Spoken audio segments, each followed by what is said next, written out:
자, 안녕하세요. 여러분 반갑습니다. 자, 여러분의 경제 캡틴 문병일입니다. 자, 여러분 정말 수고 많으셨고요. 자, 2023년 수능 대비 시행은 2022년이죠. 자, 7월 연합학력고사 경제 해설 강의에 들어가기 앞서서 일단 우리 경제 시험이 어땠는지 간단한 총평의 시간을 갖도록 할게요.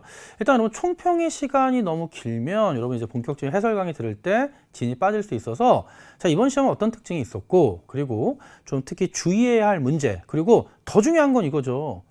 7월 학력평가 또는 9월 평가원을 잘 보는 것도 중요하지만 수능 잘 보는 게 제일 중요한 거 아닙니까? 따라서 앞으로 수능 공부 어떻게 해야 될지까지 한번 선생님 언급하도록 할게요.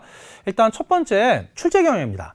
여러분 이번 시험이 그렇게 아마 까다롭지는 않았다라는 걸 아마 느끼셨을 거야. 그래서 일단 출제 경향 첫 번째는 자, 출제하신 그 기관의 선생님들이 뭐에 초점을 맞췄냐면 수능 전반의 출제 경향을 그대로 유지하려고 노력했습니다. 그럼 그 얘기는 뭐냐면 빈출되는 주제 그리고 난이도도 좀 중급까지 정도로 맞췄는데 선생님이 좀 아쉬운 건 뭐였냐면 고난도 킬러 문항의 부재였어. 그래도 아무래도 여러분이 실제로 평가원 시험을 거치고 연합학력평가도 마찬가지고요. 수능으로 갈수록 수능에서는 거의 한 2문제 이상의 킬러 문항이 출제가 돼서 우리가 좀 모의고사를 통해서 그런 걸 연습하고 싶다는 생각이 있었는데 이번 시험에서는 출제자분이 킬러 문항이라고 할 수 있는 건 3가지 정도를 배치를 했는데 그 3가지 정도의 문항이 좀 새로운 유형이라기보다는 기존의 어떤 유형의 변형 그래서 좀 아무래도 난이도가 그렇게 높게 느껴지지는 않았을 겁니다. 그래서 좀 그게 조금 아쉽고요. 하지만 수능을 앞두고 정확하게 기존의 어떤 출제 경향에 맞춰서 출제 유형 그리고 중급 정도 난이도로 그리고 이런 주제는 결국 수능에 무조건 출제될 수밖에 없구나라는 걸 다시 한번 점검할 수 있는 시험이었다. 자, 그 정도의 의의를 가지면 될 것 같고요. 항상 선생님이 강조하듯이 여러분은 내가 틀린 문제 또는 틀린 주제가 어떤 건지를 정확하게 확인하고요. 그런 틀린 문제 유형 그리고 틀린 주제의 개념들을 다시 한번 숙지하셔야 돼요. 여러분 우리 알잖아. 우리 경제는 암기사항이 그닥 없습니다. 그래서 여러분이 집중적으로 개념을 정확하게 한 번만 정리하시면 그 다음에는 너무너무 쉽죠. 근데 여러분 생각해봐.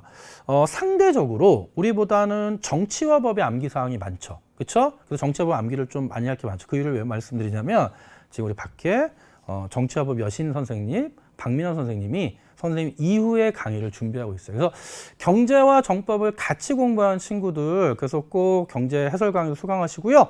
자, 우리 정치와 법 여신 박민원 선생님 강의도 꼭 수강하시기 바랍니다. 자, 일단 선생님이 좀 강의 홍보를 했고요. 그래서 결론은 뭐냐면 2가지 출제 경향 외에는 따로 이렇게 선생님이 언급할 건 없을 것 같아요. 그래서 앞으로 어떤 부분에 초점을 맞춰서 공부할지 좀 염두에 두고요.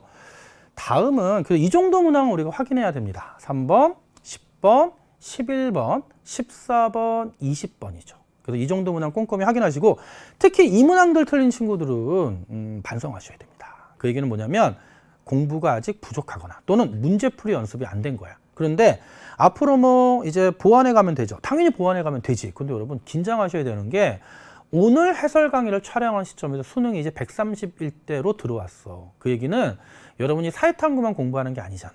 그러면 국영수도 공부해야 되고 그래서 좀 이제 긴장을 해야 되고 조금 더 치열하게 조금 더 절실하게 시간 배분 잘하면서 공부량을 늘려가셔야 됩니다. 알겠죠?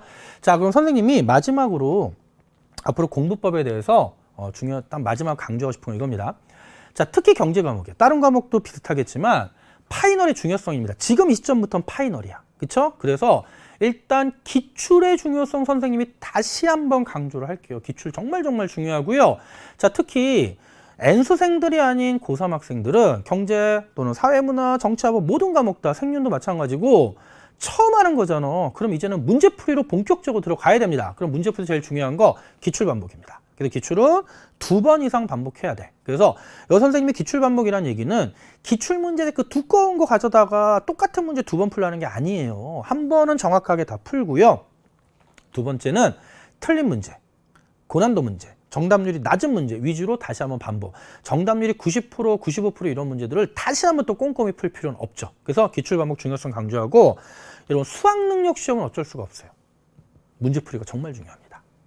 개념. 내신이라면 문제풀이를 약간 안 해도 내신에서 개념 반복으로 충분히 풀 수 있는데 수학능력 시험 모든 과목이 실전 모의고사 연습이 필요해요. 그래서 실전 모의고사 연습을 고난도 문항을 여러분이 타임 어택, 시간 관리하면서 계속 푸는 연습을 해야 실제 수능 가서도 시간이 부족하지 않고요.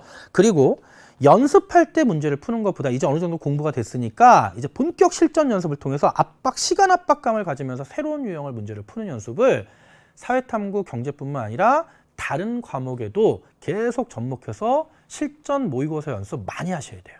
알겠죠? 그래서 이 정도로 좀 부탁의 말씀을 드리고, 그럼 선생님은 본격적으로 해설 강의에서 여러분들과 총 20문제를 빨리 한번 정확하게 풀 수 있도록 준비하고 있을 테니까 여러분들 한번 문제 풀어봤으니까 그래도 시험지 갖다 놓으시고요. 선생님과 한번 같이 연습장에다가 같이 필기하면서 같이 한번 확인하는 겁니다. 자, 해설 강의가 아니죠. 총평 이 정도로 정리하고요. 그럼 본격적으로 해설 강의에서 만나도록 하겠습니다. 여러분 수고하셨습니다.